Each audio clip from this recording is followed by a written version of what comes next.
sports fans. Thank you so much for checking out the Sportsline Podcast on CHCH and the Parrot Media platforms. I'm Bubba O'Neill. Folks, although the Blue Jays are struggling, score some runs, folks. We're going to talk some baseball from a proud national point of view.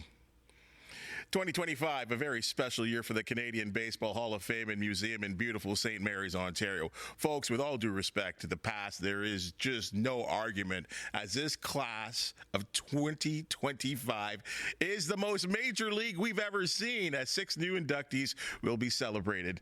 Have a listen. Slugger José Bautista, slick left-hander Eric Bedard, Canadian Junior National Team head coach Greg Hamilton, Women's National Team star Amanda Assay, Girls Professional League Baseball League legend Arlene Noga, and without Jerry Snyder, there would have been no Montreal Expos. Let's bring in the Director of Operations at the Hall, Mr. Scott Crawford. Thank you so much for joining us, partner. Hey, glad to be on. Let's talk some baseball. Yeah, okay. So do we want to get our Blue Jays conversation out of the way? Let's do that first. What is happening to this team right now? Well, they're facing some tough pitching, and they just need to get the long ball. They got a lot of sluggers on the team, and they're just not hitting the long ball yet. But you know, when Vladdy and Santander and Bichette and Springer get going with those home runs, there's going to be a ton of them. So fingers crossed, it'll be soon. Well, the pitching has been actually, I thought, pretty good. I thought the starting pitching actually overall, except for maybe one pitcher, he's not struggling, who's been set down, but otherwise the bats, though, they've just gone cold. I mean, I guess it is one of those things that maybe 1 or 2 players hit a couple of home runs and then everyone else will follow. I think so. It's just one of those streaky things. You know, home runs, they're hard to hit home runs, obviously, but it's just a streaky thing. And I think once, you know, a couple of the veterans, Springer gets going and Santander, I think, you know, Vladdy, we know, is going to hit his 30. Bichette's having a great year, not hitting for power, but he's having a great year at bat. It'll come along as long as the pitching holds up and the hitters will start hitting, and you know, we'll be doing well. We're not doing too bad. I mean, we're a last place team last year, and this year we're sitting, you know, up in second place, so we're doing all right. All right, let's talk some of the Canadian Baseball Hall of Fames and what is going on in St. Mary's. And, you know, just over a month from now, I'll tell you what kind of preparations are going into the induction ceremony that's coming up. I said in maybe about 5 weeks from now. Yeah, it's June 7th. It's the earliest we've ever had it. So it's everything's a little fast forward this spring. And we're just really like confirming all the details with the inductees and their families. I mean, we have 6 Hall of Famers this year. 3 are living and 3 have passed away. But the passed away families are coming, so it's still just as much effort to get them here and make sure they're happy and know what's going on. And it's just one of those processes that there's just things you check off your list. And about 5 weeks out, you know, we just make sure there's certain things done, and there's all the last minute stuff that comes up sort of the last few days. You know, I've heard so many comparisons, and I know you don't like to compare. Cooperstown is its own thing, but I've heard that what you guys have in St. Mary's is equal to what you have in upstate New York, and it is just as beautiful and certainly just as eclectic in terms of all the baseball paraphernalia that you guys have, but from a Canadian perspective.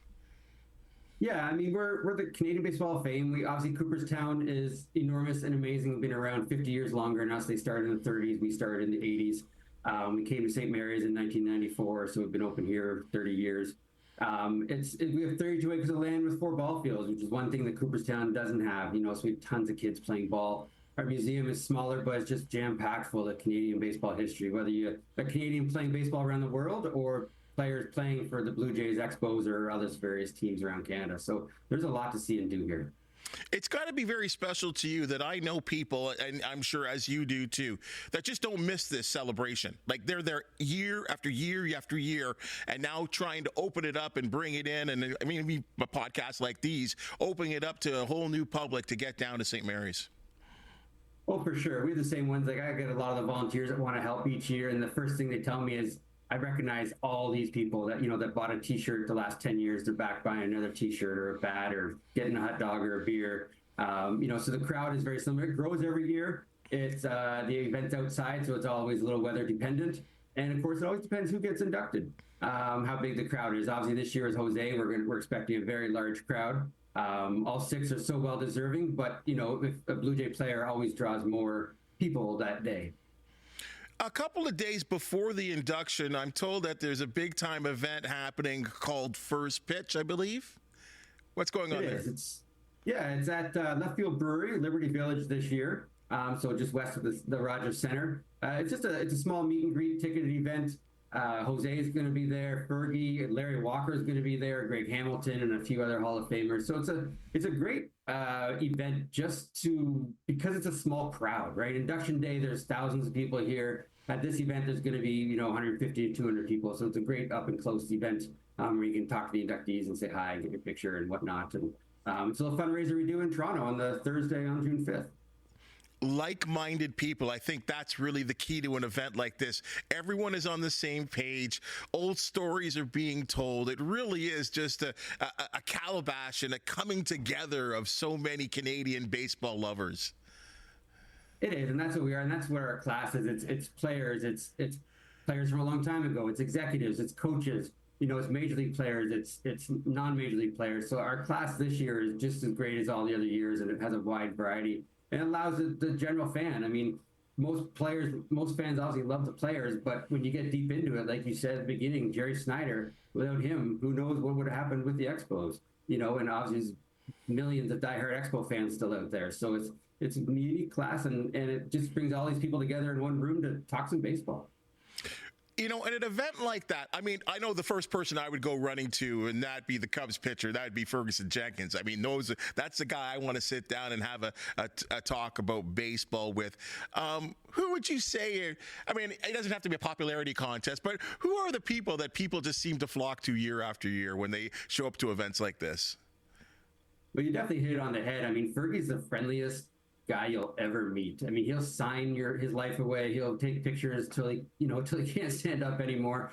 But we have a lot of inductees like that come back. Pat Hankins, really nice. We have a VIP tent for the inductees to go have lunch with their families and whatnot. And some of the inductees won't even go in the VIP tent because they just want to hang outside with the crowd. Tom Hankey's like that as well. He just wants to visit with the fans and talk with the fans. And that's what makes our event unique, is you have access to some of these inductees are just wandering around the ball field at our tent, which again is because the induction's outside on our tent. So it's pretty neat process. You know what is pretty neat when I think about it, especially for baseball, not so much for hockey or basketball in terms of their Hall of Fames, but for the Canadian Baseball Hall of Fame, not all of the players are Canadian. Many of them are American. What is it like, from what you've experienced and you talking to many of the inductees, what is it like for many of these American players that are in the Canadian Baseball Hall of Fame? They're pretty excited. I mean, our percentage is sort of 70% are Canadian and 30% are sort of all-time Blue Jay Expo greats, we say. So it's mostly Canadians. But, when I called José Bautista this year, he was honored because it's the whole country honoring him. I mean, he spent a decade in Toronto playing for the Blue Jays. Obviously, Blue Jay legend, hit the home run. So he was really honored that the whole country wants to support him and his career. He bounced around to a bunch of teams, but obviously he's known as a Blue Jay. And for the country to honor him, I mean, the Jays put him up on level of excellence in 2023, and now we're inducting him into the National Hall of Fame up here in Canada. So it means a lot to the non-Canadians as well. I think one of the things that many people wonder about, especially when it comes to Hall of Fames, because every sport is individual, how does each class become elected? Yeah, well, we have a selection committee spread across Canada that does the voting. You need 75% of the vote to basically get in. It's a process that's adjusting a little bit over the years. We're adjusting it and refining it and retooling it. But basically, there's a committee of 24 people, and they get the ballots and they vote, and then people, the majority of the voters, 75% of the vote, get into the Hall of Fame, like the 6 did this year. Let's go through some of the people that are going to be honored. And as you said, 3 posthumously, 3 that will be there. I'm sure the families will be involved as well. Amanda Assay, let's start with the ladies. Her contributions to Canadian baseball. Yeah, I mean, she was not only the best pitcher on the Canada team, but she was the best pitcher in the world, one of the best pitchers in the world when she pitched for Canada. She started just as a young player back in the mid-2000s, right up to 2021. She played for the national team. She, of course, passed away very sadly in a ski accident in the winter of 2022, so she wasn't able to play anymore, obviously. And but she was just the best. She was like Shohei Ohtani. She could hit and she could pitch. So she was double valuable to the women's national team for so long. And there's so many people that you just hear about, that talk about her, that, are coming to the ceremony. Her past teammates, her parents of past teammates, her parents are coming, of course, to accept a plaque. And it's going to be an emotional one, as Amanda, because she passed away at age 33, which is way, way, way too young. That phone call must have been very emotional when you've called the family. It was. I talked. Her mother picked up the phone, Loris, and I could barely get out the words, and she was just, George, her dad wasn't home at the time, but Loris told him, of course, right away, and it was definitely a touching phone call, one of the more so that I've done, because again, she was still playing for the team, she was still the top pitcher, and 33 is just too young to be gone. I love that you go back to the past and that you respect the past and the history of the game. So someone like Arlene Noga deserves the love that she's going to get this summer. Oh, definitely. If you the league All-American Girls Professional Baseball League, Arlene Noga from Saskatchewan. She played in it. She did have a long career. She played about 4 years in the league. She was called the Iron Lady because she never missed a game. She was like Cal Ripken and Lou Gehrig of the All-American Girls League, which was fantastic. Once I found that out, there was her nickname. And she passed away, of course. Her daughter, is going to come to the Hall of Fame to accept her plaque. But after her playing career, she really stayed involved. She was the spokesperson for all the Canadian ladies. There's 68 Canadian ladies that played in the league, so she was sort of in charge of all them. She helped Rosie O'Donnell and Madonna learn how to play baseball for the famous movie A League of Their Own. So it's quite a unique thing. She played, and then she stayed involved, and she really helped the game prosper. I love the name Jerry Snyder. When I saw who were inducted, going not that old, but I do remember the history of course, the Expos coming to Montreal. And as I said off the top, no Jerry Snyder, no Montreal Expos.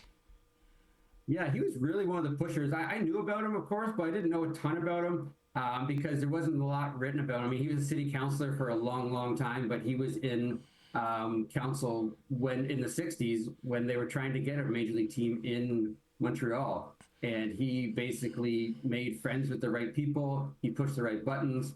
They knew Montreal was a great city because they had the Montreal Royals that was a AAA team as well till the late 50s.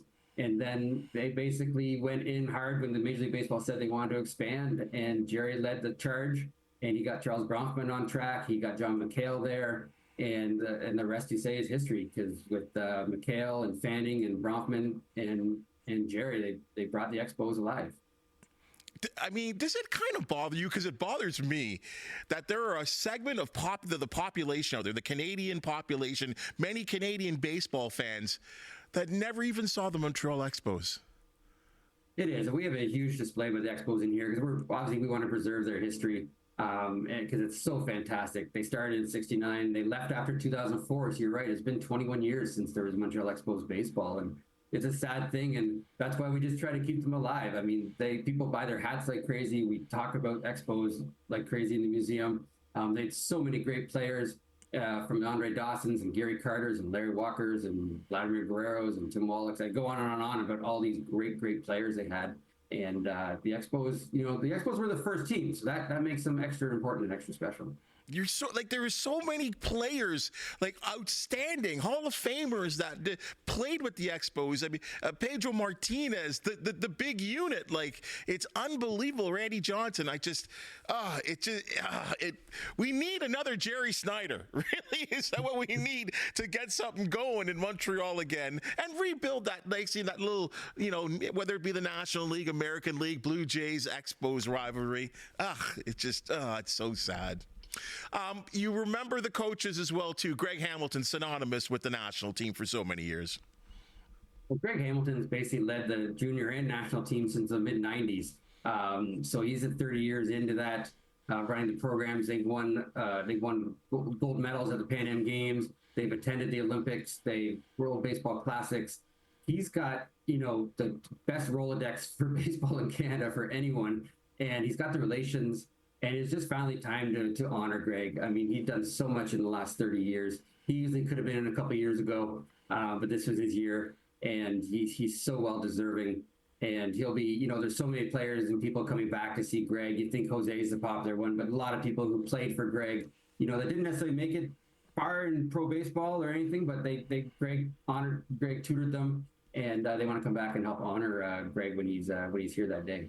And you just said it there. Tutor was a word that I think of when I think of like a Greg Hamilton who had that baseball experience. And as a manager and as a coach, and not only you just touching, the end effect, or at least the team, like you have these relationships that you've been built with players of years after years after years. So hopefully he gets a wonderful crowd to come out there and support him. That call must have been a lot of fun too. It was. I mean, again, Greg is such a shy person, I'll say. He doesn't, he just says like, why me, sort of thing, right? Why do I deserve this? And that's the type of person he is, because he doesn't want to be in front of the stage. He doesn't want to be on stage. He doesn't need to be, but he definitely needs this recognition that he's done for all of baseball in Canada. Let's go to the couple players that you have on the list. And Eric Bedard was as slick as they get, pitched for a number of teams in Major League Baseball. And he had a couple of years where he was ranked in the top 5 as maybe among some of the best in all of baseball for a couple of years. He was. I mean, he had some injuries going on, but basically he was a great lefty with mostly Baltimore and Seattle, and pitched with Pittsburgh a little bit. And he was on track. He had 200 strikeouts 1 inning. He threw, a lot of innings when he was healthy. His ERA was great. He was in a huge trade right in his prime when he went over to Seattle. He's basically the top left-handed pitcher in the history of Canadian baseball. He ranks number 1 in innings pitched, strikeouts, games started for a left-handed pitcher. So he's right up there at the top of the list, and so well deserving. Never pitched for the Blue Jays, though. It's unbelievable how they couldn't have crafted that. I mean, that would have been just lockstep, for crying out loud. Yeah, and he's right from Ottawa, too, so it would have been nice and close. Speaking of Blue Jays, and with all due respect to the other 5, I mean, I think you don't even need to talk about this. The place is going to be packed for Joey Bats. It is. I mean, José Bautista, all-time Blue Jay, all-time top 5 in every category you could think of offensively. Won the home run title, all-star, silver slugger. You can keep going and going. The bat flip, we all know where we were, and it was already 10 years ago, believe it or not. But in 2015, when he hit the bat flip in October, I was at the stadium, which is pretty cool, and there were a lot of people that were there. Obviously, it was a packed house. But yeah, José Bautista, he's so well deserving. He just, like he says, not much you can say. Everyone knows José Bautista. He's coming. He's going to be great. He's bringing his family, which will be fantastic. And we can't wait to get him on stage and have Fergie Jenkins put his coat on him, so he's and hand him his plaque, and that makes him an official Hall of Famer once Fergie does that. I think what is so special about José Bautista when I think about him, and because he was a little close with the media for a lot of his career, but at the end of his career, upon retirement, coming back to Toronto, you realize how important Canada was to him. And I think that's one of the wonderful parts, and why I'm so happy that he's being honored by the Canadian Baseball Hall of Fame and Museum. It is. He comes back a lot. He does things for the Blue Jays still. He comes up and plays in golf tournaments and their alumni tournament or Joe Carter's tournament, again, just to give back to the different charities in the province. And, he was here for the level of excellence. The Jays honored him. He brought his family. He's coming here this year. I know he's going to be up doing a few other things this summer as well in Toronto. So, yeah, he definitely back here a lot. He lives down in the States and Dominican now. But he's definitely back up here in Canada quite a bit. And he loves the city. Again, he played a decade here, so he really got to know the city and got to know the fans and the country. You have a favorite memory? Of Jose or of everything? Yeah, of Jose. Yeah, I mean, obviously the bat flip. I mean, I was lucky to be at the stadium, and the stadium was shaking, like it was, and the excitement, and you just didn't know. It was a terrible, weird inning with the Russell Martin hitting the bat knob of Sin Chu, and then the 3 errors that inning. Like Bautista shouldn't even got the bat. So there were 3 errors that inning, and then boom, crushed the ball, and you can see from the picture there. He flipped that bat 30 feet in the air. It's an iconic picture. He's got the bat, I know, and he's keeping it proudly at his house to so keep safe. And but it was a one of a kind day. It really was. And imagine that ESPN made a 1-hour feature about one game and one inning of that game against Texas. Yeah, well, it was one of a lifetime. I've watched baseball for a long, long time, and I've never seen what happened at the top of the seventh, the bottom of the seventh, and 3 errors in the same inning, and then obviously the home run. I mean, you'll never see that again. That's what makes baseball so special and memorable. Every night, you don't know what you're going to see, and that's what I love about the game. A reminder on what day that everyone needs to flood St. Mary's, Ontario. Saturday, June 7th. The ceremony's at 1 p.m. that day. But come all day, there's museums open, there's ball games on the field, there's barbecue, there's drinks, there's a silent auction, and there's an autograph session after the ceremony. So it's a long day. It's a full day. Get here early and say Saturday, June 7th is the big day. Why don't you make a whole weekend of it, folks? I think it's certainly something to do. And just to go back, the opening pitch as well, too. That's an important a party to be at as well. That's right. That's on the Thursday, the June 5th. And actually, we have a golf tournament on June 6th. The golf tournament is sold out, but the banquets on the Friday night is not sold out. So if you're interested in coming to hear some stories and eat some delicious food on the Friday night, check our website out. And then, of course, June 7th is the day to be here. He is the Director of Operations for the Canadian Baseball Hall of Fame and Museum. Scott Crawford, thank you so much for sharing some time, giving us a little preview of what's going to be an outstanding weekend for baseball fans with the Canadian Baseball Hall of Fame and Museum. Appreciate your time. Perfect. Let's chat anytime. We love baseball. Right on. Folks, that's your Sportsline Podcast for the day. And you've just seen and heard, we do love talking baseball. And if you do know of an athlete, team, or event to promote the Sportsline Podcast, you want to hear from you. Please hit the thumbs up, like, and subscribe button. If you have something to say, we always do appreciate your comments. It makes us better, folks. For the outstanding people that make the Sportsline Podcast possible. Thank you so very much. We'll see you tomorrow.